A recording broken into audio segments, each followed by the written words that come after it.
Hai murid-murid, hari ini kita akan belajar buku teks jilid 2 muka surat 50, kolam ikan dan hasilnya.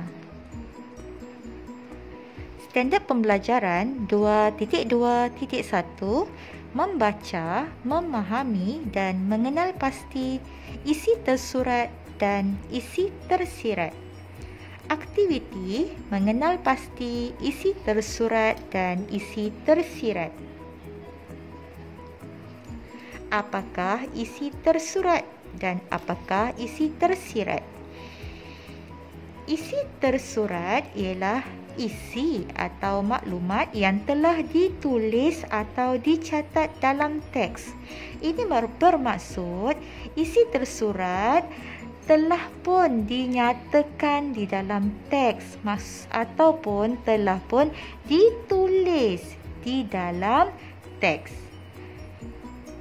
Manakala isi tersirat ialah isi atau maklumat yang tersembunyi dan memberi makna dan kesan kepada isi tersurat. Ini maksudnya isi tersirat tidak dinyatakan di dalam teks, tidak ditulis di dalam teks. Isi tersirat tersembunyi yang mana murid-murid perlu memberi makna daripada isi tersurat. Sebagai contoh, isi tersurat. Kamala selalu membaca buku di perpustakaan. Apakah isi tersiratnya?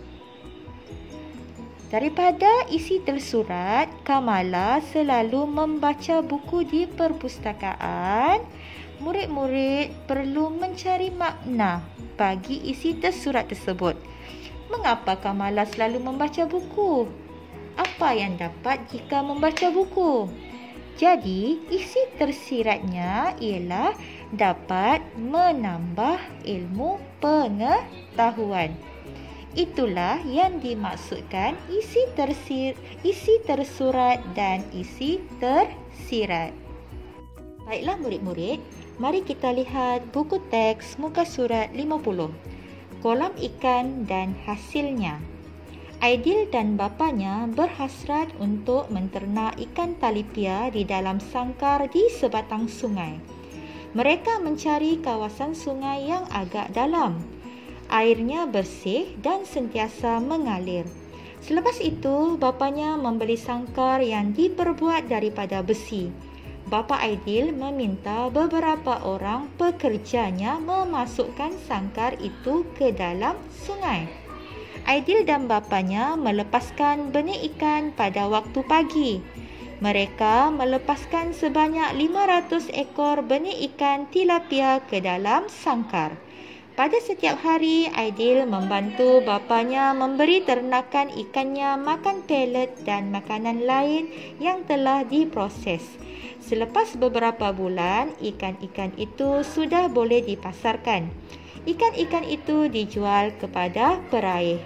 Baiklah murid-murid, di dalam teks tersebut terdapat 4 perenggan. Setiap perenggan tersebut terdapat isi tersurat dan isi tersirat. Oleh itu, murid-murid akan sama-sama dengan cikgu mengenal pasti isi tersurat dan isi tersirat mengikut perenggan.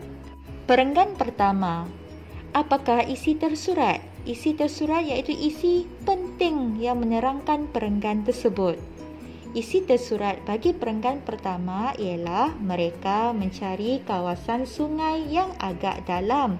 Airnya bersih dan sentiasa mengalir. Baiklah murid-murid, apakah isi tersiratnya? Mengapa mencari kawasan sungai yang dalam? Kenapa tak cari sungai yang cetek?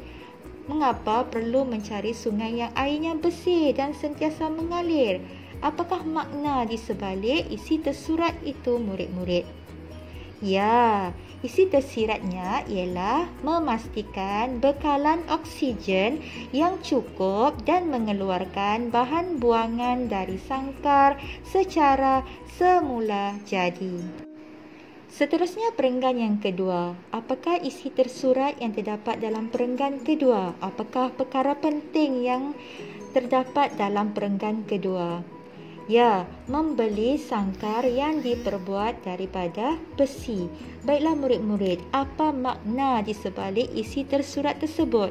Mengapa perlu membeli sangkar yang diperbuat daripada besi?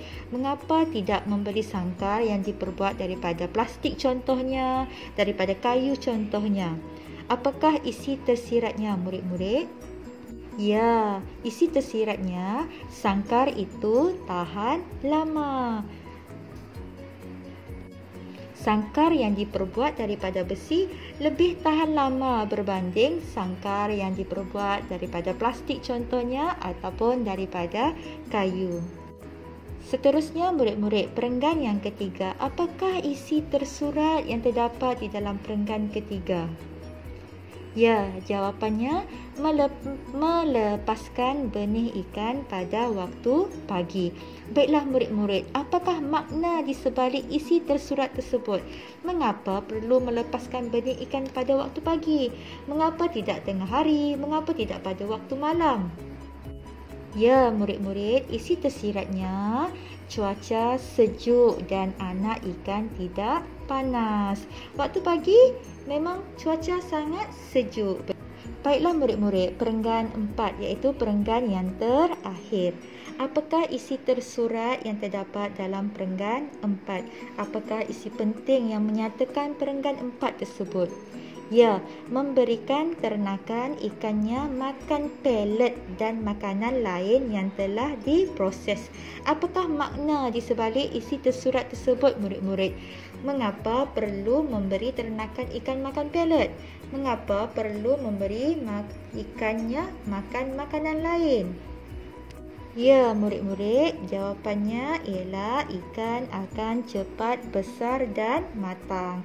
Itu ialah isi tersirat bagi isi tersurat dalam perenggan 4.